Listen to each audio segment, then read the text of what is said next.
Hey, I'm Alex Radcliffe from Board Game Co., and this is the Campaign Games Leaving the Collection video.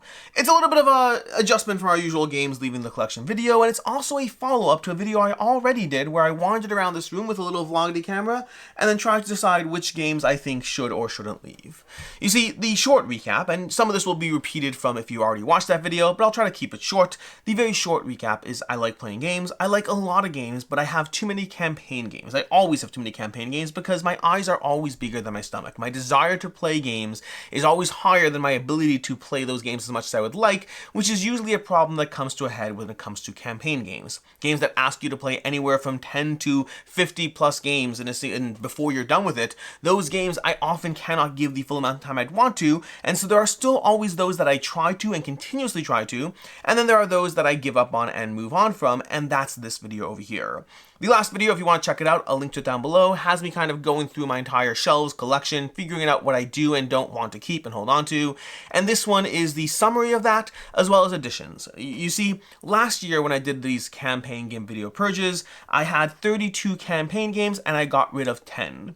This year, I have 33 campaign games, and I don't want to be worse than I was last year, so I'm getting rid of 11 to be able to keep up to, that means after this year's video and after last year's video, I'm down to 22 campaign games, which hopefully is progress. And I think it actually is because, contrasted with last year, I'm backing fewer campaign games than I used to. I'm getting fewer campaign games than I used to because I know about this problem and I know about the fact that I want to play them more than I actually can.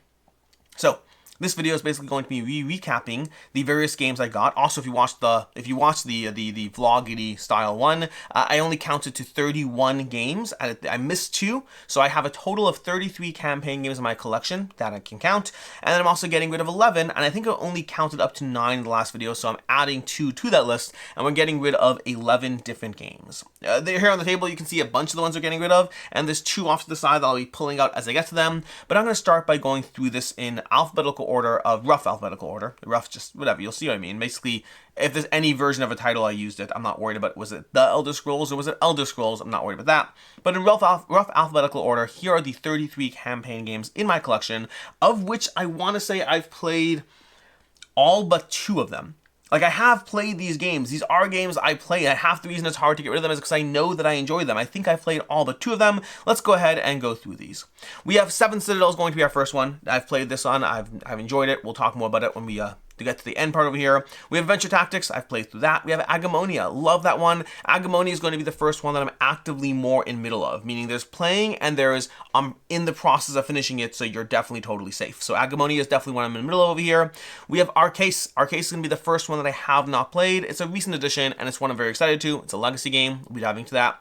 We have Assassin's Creed, which I don't know if I can count that. I've mostly finished Assassin's Creed, but I have the new expansion content coming. Honestly, I debated finally getting rid of I have it here. I debated finally getting rid of Assassin's Creed, except for the fact that because of the expansion content, I want to use that as an opportunity to dive in there. So for right now, Assassin's Creed is still safe.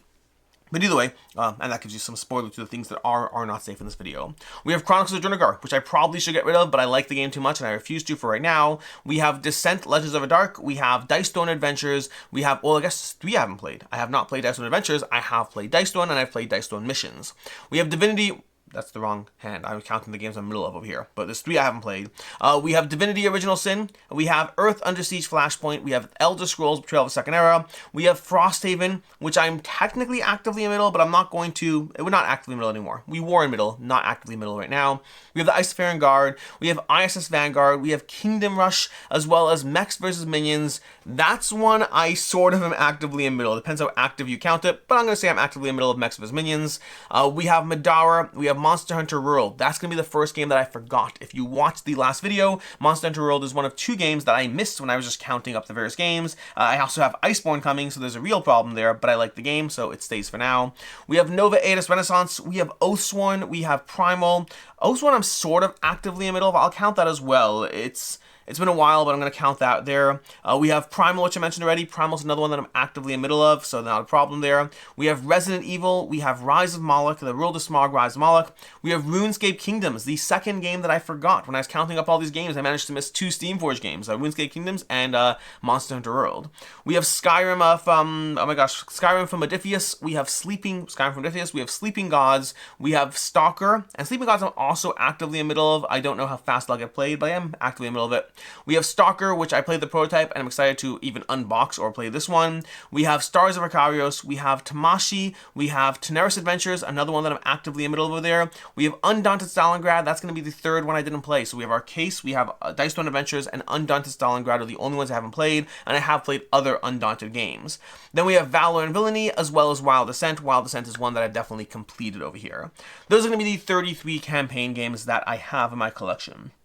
Because I had 32 last year, and because I want to make sure that I end in a similar place, I committed to myself to get rid of at least 11. In my last video, I said only 10 was my goal, but that was before I realized that I have 33, so I've pushed myself to get rid of 11 over here. One of them in particular does hurt. I was able to get to 10 without too much pain and suffering. Getting to 11, the 11th one is hard. But that's part of the problem here. All of these games are hard. All of these games are good. All of these games are great games that I really enjoy to various degrees, and it is hard to get rid of these games, but I have to recognize what is and isn't getting played and try to be more conservative based around my own way that I play games. I play a lot of games every single year, but games that I give 10 plus plays to are less frequent. Honestly, keeping even 22 of these games after all is said and done is still too optimistic. I should be getting rid of, here's the games I should be getting rid of. Ready? These are the games I should be getting rid of, not the ones I am, but the games I should be getting rid of but I'm not, are going to be Adventure Tactics, Assassin's Creed, Chronicles of Drunagar, arguably Earth Under Siege Flashpoint. It just came, so I'm excited, but arguably I should be getting rid of that. I should also be getting rid of ISIS Vanguard. I should be getting rid of Monster Hunter World. I should be getting rid of, not Resident Evil, no. Rise of Moloch I should be getting rid of. I've played through it several times already, but I like it a lot. I should get rid of RuneScape Kingdoms. Honestly, that one I probably will get rid of as I play it more. That one I don't think is a forever game. I want to play it a bit more and then probably get rid of it. I should be getting rid of Tamashi, and I should be getting rid of Valor and Villainy. So there's like 10 games on this list that I should be getting rid of. And when I say should, I just mean that the differentiating between the games I actively am playing and know I will play versus the games that I continuously hold out hope for because I like them and I want to play them, but I don't know when they're going to get the time they deserve. And so that's where like 10 of these games should be gone, but I like them too much and I'm willing to hold on to them for right now. Half of gaming is FOMO. I have FOMO as well. I make bad decisions as well. And keeping games that you're not playing just because you want to is shelf space. There's a monetary aspect as well. Turning around and selling those games when people want those games has a factor. That money that goes into a savings account. You always get the game later as you earn, whatever interest every year or pay off your mortgage. There are things you can do that don't involve just hoarding things. So I am making some bad decisions here, there's no question, but as long as I'm also making some good decisions, I'm willing to play that balance. I'm willing to say, hey, I'm being responsible enough to get rid of 11 of these, I'll hold on to these other 10 and see how it goes. To that end, what are the 11 games I'm getting rid of? And I'm going to start by going through the ones on the table before adding the last two there. And I'll go through the why I'm getting rid of them as well. I'm going to start with the easiest one on the table, which is Undaunted Stalingrad. This is a review copy that when I took it on, when I accepted it, I told them, I said, hey, I cannot guarantee I play this. I have too many long games, and I know I like the Undaunted series, but a game that asked me to play Undaunted that many times, I don't like Undaunted that much. I cannot guarantee that I review it, and so I will not be reviewing it. Instead, I'm going to do a video with a bunch of games that I'm not reviewing and actually give away all those games. So Undaunted Stalingrad, keep your eyes peeled. There'll be a review, a video soon going up of games I'm not reviewing, including Undaunted Stalingrad. From there, moving on to the next easiest. These ones are a little bit cheating over here. So we have a few that we're cheating on here. Specifically, we have Sleeping Gods. Did I not grab Frosthaven? Frosthaven's on the floor. Frosthaven should also be on this table, by the way. We have Sleeping Gods over here, as well as, so Sleeping Gods, Frosthaven, and Middara. Those three over here, those are all three games that I'm kind of cheating on. And what I mean by that is, those are all games. The Sleeping Gods, I'm actively going through with Meg with her copy. Frosthaven, I'm going to offer the copy I have to Meg because it has our current campaign game. I just don't know when I'll play it, and I'm not in a rush to play it, so she'll have to be the driving force there. I just don't need that anymore. And Middara, she has the newest version of the game. If we ever do play it, I'm happy to play it with her copy. I don't need to hold out hope for a 100+ session game. As much as I like Middara, I've played it. Like I said already, I've played all these games. It's just almost all the games, but I think Middara I can safely leave. So those three are easy because I'm kind of relying on a fallback of, I'm not even saying I won't play them, I'm just saying they don't need to be here while I don't play them. From there we move on to slightly more complicated ones. Dice Stone Adventures is actually a hard one because I feel this is an easy game to table, and it's one that wasn't as confident as to whether it would leave or not in the last video. But Dice Stone Adventures is one that is an easy game to table. I've read the rules twice. I may even try to table it before it actually goes, but it is going officially, and that's mainly because of the fact that that. I like Dice Throne missions, and I don't play Dice Throne enough for this one to be one that I hold out hope for. There's a possibility, and also there's a possibility that Meg ends up taking it anyway, because I know she likes Dice Throne, so it may end up being in the safe camp anyway. But for me, I realize that as much as I want to play Dice Throne missions, Dice Throne Adventures, I'd rather spend my time on Dice Throne missions when that comes out, and so I think my Dice Throne campaign games are safe, and I don't need this version, which has gotten mixed reviews overall. I don't need this version of it to be safe. From there we move on to Descent. Descent is a good game. I'll give you my thoughts more in a first impressions video that I do for both Stars of Akarios as well as Descent, possibly others here, I don't know.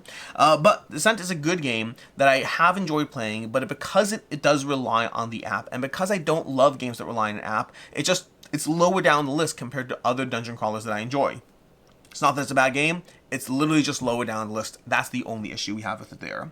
Then we have Stars of Akarios. Stars of Akarios, another problem here. Another good game that I've enjoyed, but it does feel Gloomhaven adjacent. And because it feels Gloomhaven adjacent, and because I've played through enough of Gloomhaven, it is once again lower down on the list, despite the fact that I enjoy it. So it's just a question of, these are good games that are a little easier to get rid of. Honestly, Dice Throne Adventures is probably the hardest one from the ones you see over here, because moving on, we have Nova Aetas as well as Divinity. Those are both going to be the same problem. They are both good campaign games that give me a reason to want to play those games, but ultimately the reasons to want to play those games are lower than the ones I'm holding on to. When I sit there and refuse to get rid of Chronicles of Drunagar, I know what makes Chronicles of Drunagar unique and special and different. I can't tell you what makes Nova Aetas different or unique. It's a good campaign game. It does the job. So does Divinity Original Sin, so does Stars of Akarios, so does Descent. They all do the job. For me, none of them have wowed me compared to other campaign games I'm still holding on to, so they're just easier to get rid of in the scheme of, I don't want to get rid of any of these. In a perfect world, I would have infinite time to be able to play all these games and not have to worry about getting rid of them,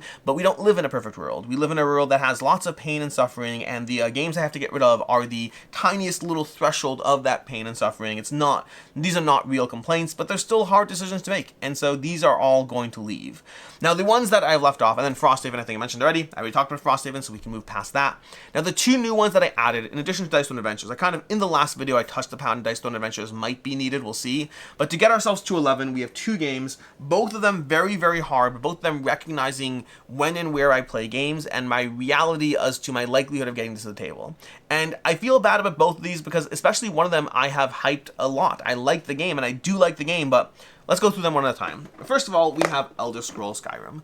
This is a hard one for me to get rid of because I really like the Elder Scrolls Skyrim from Divius. I think it's an excellent, excellent campaign game in the Elder Scrolls universe that is going to have you going on adventures that you always are taking just one more turn, just one more turn. I really like the game. I've had a lot of fun playing it, and I think it gives you a good fun experience to go through. My biggest issue with it, and the reason ultimately I'm getting rid of it, is I think the level of gameplay appreciation and enjoyment that I get out of it relative to the rules overhead is a bad enough ratio that it is slightly harder to pull this one out infrequently and just play that one more turn. I think there are a lot of games that I enjoy a lot that have a similar arc or feeling. That's not true. That's not true. Elder Scrolls has a more unique arc. The way this game constantly has you wanting to jump to do one more thing, to complete one more quest, to figure out where that card goes, it really does a good job. If you haven't had a chance to try this game out, I do recommend trying it out, unless of course you have too many campaign games and you're in the same boat as me and you can't play them out at all anyway, in which case be happy with what you have, and that's okay.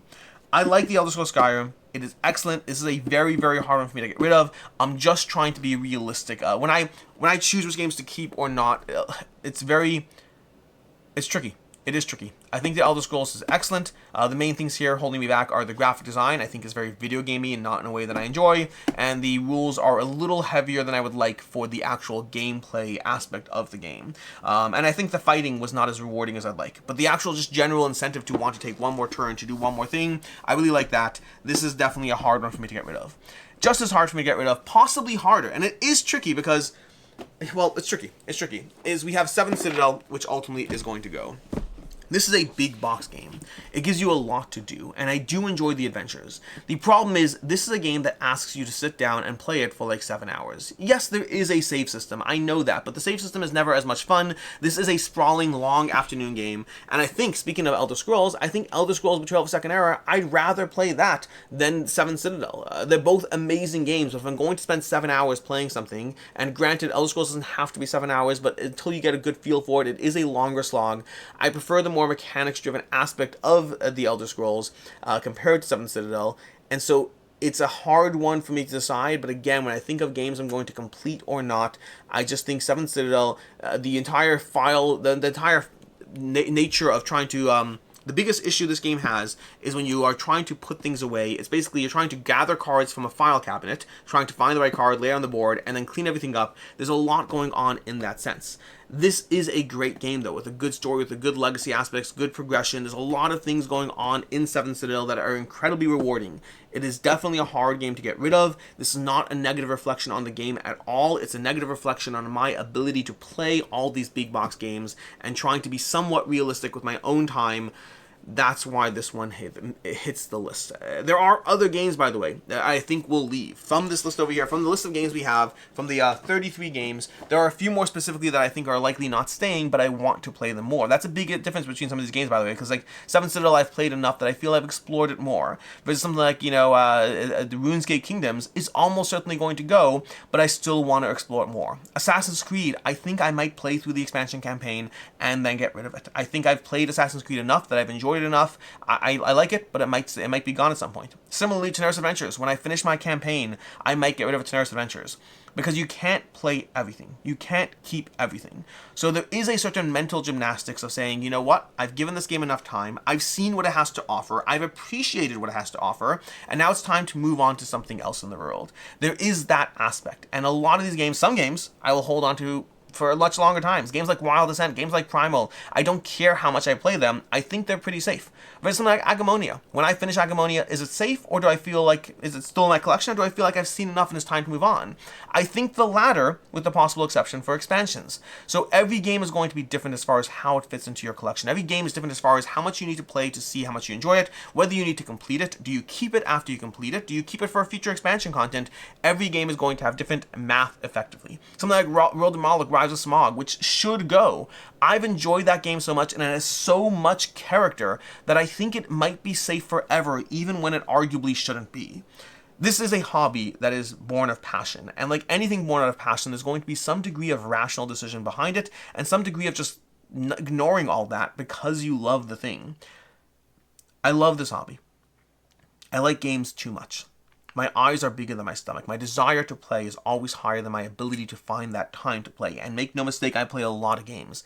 But there's a difference between the amount of games I play versus being able to deep dive into games. And I can only deep dive into a handful of games at a time. And right now that's probably going to be Primal and Agamonia and some of the other ones that I mentioned, campaign games that I'm going through. There are Tenaris Adventures, Primal, Tenaris Adventures, Agamonia. Those are already 3 big box campaign games I'm currently going through. I just finished playing Aeon's Legacy, going through 8 games of that in a row.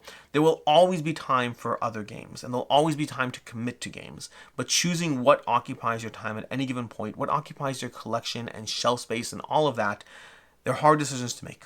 And I wish you luck on yours. For me, these 11 games are leaving, bringing me down to a healthy-ish 22 campaign games in my collection. In any case, until next time, I'm Alex Radcliffe from Board Game Co. I hope you enjoyed the healthy amount of angst in this video, and as always, I hope you have a good one.